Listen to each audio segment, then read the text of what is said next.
Hello, this little Lego Minecraft set is called the Trading Post. Now, fair warning, I have not played a lot of Minecraft in years. So if you are a professional Minecraft streamer, you play Minecraft 24 hours a day, 365 days a year, you know everything there is to know about every version of Minecraft that has ever existed. Go easy on me. Jeez. Now, from what I do know, or at least what I think I know, this is not a 100% realistic depiction of how things would show up in any specific game, unmodified. They kind of seem to have pulled together some concepts from regular Minecraft and Minecraft dungeons with the actual trading post that is pre-built here, using a wandering trader as the NPC to be the one behind the table there. We're going to look at the figures, we're going to look at the mobs separately, but first I just want to show you the main build, most of what you're paying for here, although many people will be more interested in the mobs and the characters, the figures, which is perfectly understandable. So yeah, this is your trading post really over here, just this section. It's kind of looking like a Badlands village, almost like a well, the way that it's constructed, but it has this table, which is the major action, well, one of two major action features of the set. Very simple, each one is. This one just has the emerald there and a cookie, and it just swaps over. So the idea is you walk up to this and you speak to the wandering trader there and decide, okay, I want to try out a trade, and this is what the trade may be. I think it would have been nicer if you could put an emerald down on the table and then have this swap around and become the item that you get in return. It doesn't quite work with the way that the jumper pieces and the inverted tiles work, but you can just swap those around. It'll just be a little bit awkward, a little bit offset, but that's just that. That is really the trading post. There's enough room for the figure in there. There's nothing extra to be seen around the back of this.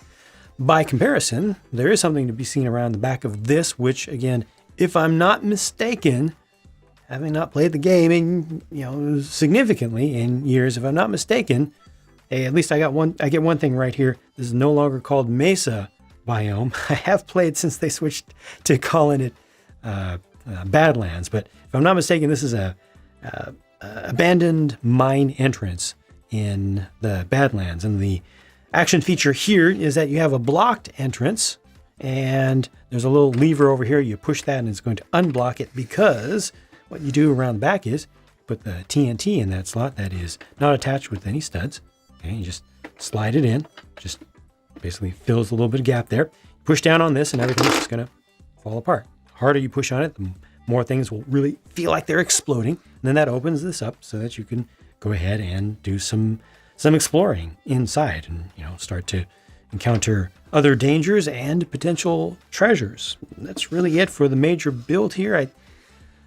I like this little section over here. This part is, it's like, some parts to make a little bit of terrain, but it's not the most useful stuff in my opinion. In contrast, these are my favorite things in the set and the most valuable things in the set in my opinion. A couple of llamas. They brought it out in two colors. You actually build up the noses of these. Those are printed little 1x1 tiles used for the front, so they have the two color options. I think the prints are done pretty nicely here.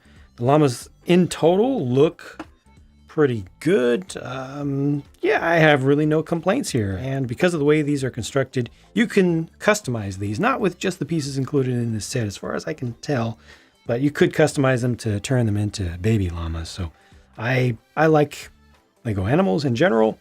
Minecraft ones, getting ones that are not so common is relatively rare, and they're usually attached with the more expensive, or at least historically, they've been attached to more expensive sets. They've started to fix that a bit. I appreciate that.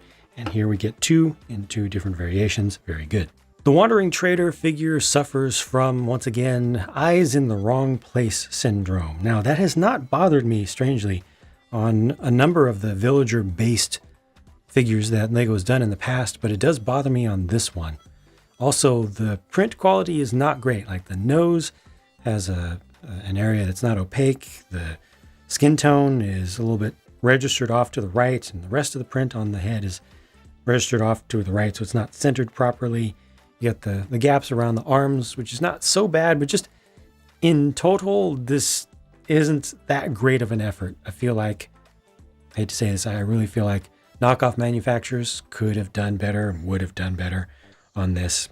Yeah, just a little bit of a letdown because it's a really cool looking character in game, colorful, distinct, and this just does not feel like a good effort to me. The other two figures are yet another basic Steve, he's just got a sword there, and then yet another basic skeleton. The Skelly is fine. Yeah, no problems with that. The Steve at least has a good opacity of print for the skin tone, but then you can see it has some smudges, like the stamp came down, just went a little bit too far or had too much ink or paint or whatever it is on it. At least the eyes are good. They're not wonky. They're lined up properly, but still an imperfect effort. This is supposed to be a stone sword here that's molded in dark gray. And yeah, otherwise there's nothing to write home about here. The spare part selection is another story though, because stop the presses do include spares of the llama noses, snouts, and they look like faces, so you can easily use those to make some custom Minecraft mobs. If you don't have any official Minecraft rabbits from Lego, I think you can use those faces to make some custom ones. I don't know, those are just super valuable to me, so I'm glad to see them. Now this set retails for $20 US. Ooh, that's not bad actually. That is not bad at all. I mean, the price to part ratio is, nice, better than it needs to be. And when you consider the number of printed elements here, figures effectively, I think that's pretty good, combined with the total volume of stuff. The structure stuff here is not the most useful, in my opinion. I do kind of like the little trading post itself, but at the end of the day, the most valuable things here are the new mob and character, well, they're all mobs, right? These things, the llamas and the wandering trader. Worst thing though, in my opinion, is the wandering trader. Again, I have to, just admit that I have not been maybe as bothered as I should have been in the past with similar types of figures that Lego has done. But with this, you know what it is? With this one, it is the combination of the eyes being that far off and the rest of the little print details just being not nearly as good as they should be. Lego needs to do better. They need to improve their quality, I believe. They've let it slip a little bit too much. Some things they do really well. There's just not enough consistency. I believe I have a right to complain about that, given that we all pay a lot for little pieces of plastic. Ultimately, it's just a little pile of plastic. It's supposed to be the best. This is not necessarily the best. But for the price that you pay for this set, I will admit, doesn't seem bad, Total value here seems respectable. I wish the quality control was better, but I'm happy to get the llamas and even the wonky looking different type of villager based character here. So if you like what you see, I'm not going to recommend against buying this. That's all I have to say about it. Thank you for watching. Hope that this at least helped you to come to your own conclusions, form your own decision based on seeing what's actually here. You can check out the pure build or speed build videos for this set and one other together on the respective channels if you'd like to. I'll keep working to bring you more reviews right here and talk to you again soon.